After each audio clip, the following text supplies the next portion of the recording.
Hey everybody, welcome to Divine Thursday for August 6, 2020. I'm your host, DM Gallibond.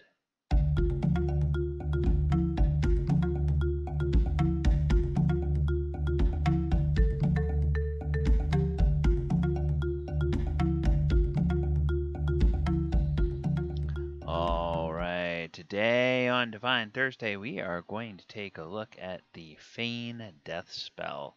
This is a spell that was around a long time ago, disappeared for a while, and has now come back. And we're going to take a look at how it has varied over time. So let's go ahead and dive into it with a look at the 5th edition version of the spell.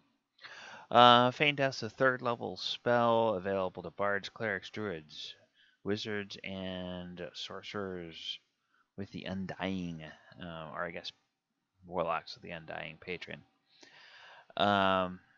The casting time is 1 action, lasts for an hour, and the duration is one of the things that's kind of interesting about the history of this spell. Have to touch the character, and it has to be a willing creature. And in 5th edition, willing creature is the only requirement of the spell. As we'll see in history, historically, this has been a little bit of a different thing. And the material component is a pinch of grave dust. And in 5e, the recipient, the target of the spell, appears dead for the duration, and all outward inspection and spells used to determine the status will reveal that it's dead. Target is blind and incapacitated, speed drops to 0, has resistance to all damage except psychic, so it means only takes half damage to any damage except psychic. Target is diseased or poisoned when you cast a spell, or becomes diseased or poisoned during the spell's effect. Those effects are suspended until the spell ends. But if the poison or disease is still in the person when the spell ends, then they will suffer the effects of the poison or disease at that time when they are revived at the end of the spell. Alright, and so like we said, that lasts for an hour. Now this spell first appeared way back in AD&D in 1st edition, and it's kind of interesting here. So it's a 3rd level touch spell, but look at the duration, 6 rounds plus 1 round per level. Now in 5th edition it's a whole hour. 6 rounds, now 6 rounds was a minute, because in those days rounds were 10 seconds. So 6 rounds is a minute plus 10 seconds or 1 round for every level. So really kind of a different utility for Feign Death in 1st edition than it would be in 5th edition. In 5th edition, you can kind of envision it as like if you wanted a party member to be able to sneak into a morgue or something like that, or infiltrate someplace that bodies are being prepared for some sort of ritual, you could use Feign Death and have that person be in there, and they'd have a whole hour. In the 1st edition version of the spell, it's like you have to really be cutting time very, very close in order to go ahead and use that for that way. Now another thing is the target.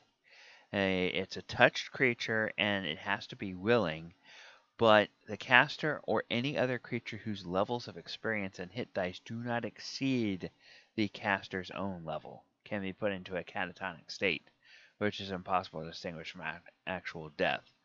Now, another difference is that the person, the target, can smell, hear, and know what is going on, but no feeling or sight of any sort is possible.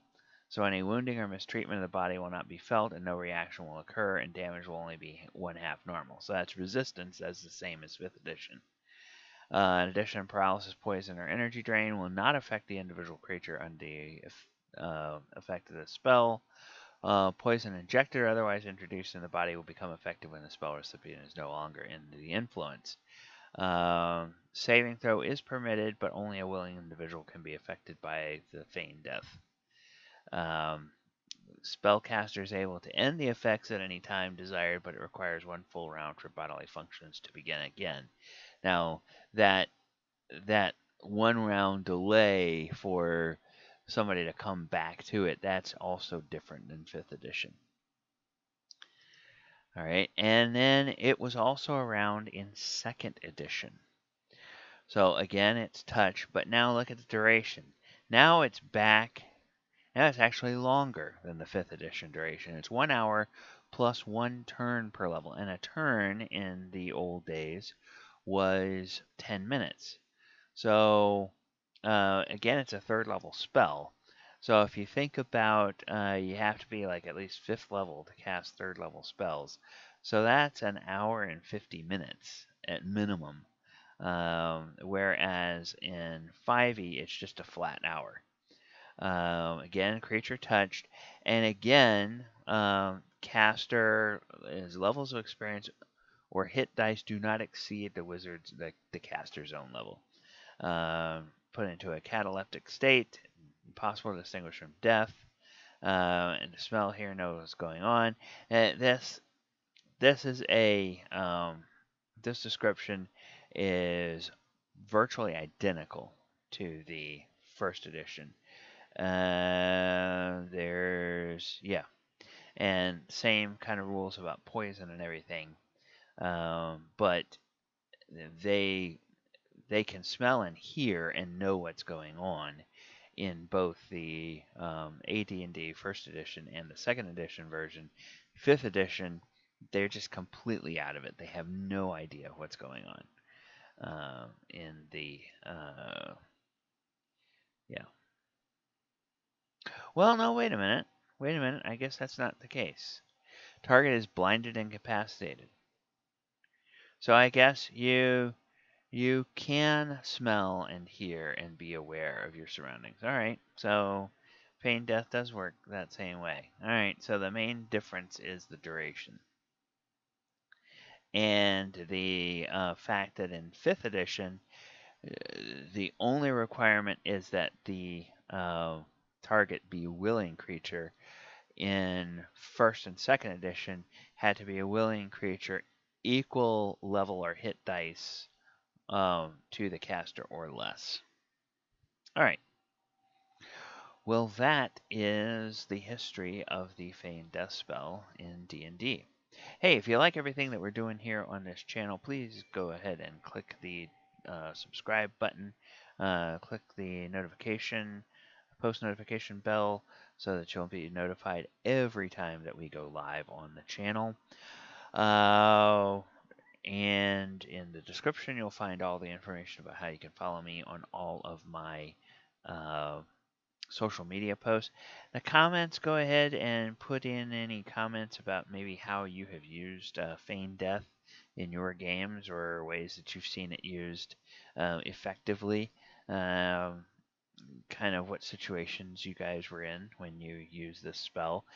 And if you have any spells that you'd like to learn the history of, go ahead and throw those in the comments as well. It'll be fun to see what people are looking to find out more information about from a historic standpoint. All right, everybody, take care. Hope you have an absolutely wonderful week. And we will see you back next Thursday for Divine Thursday. Good night.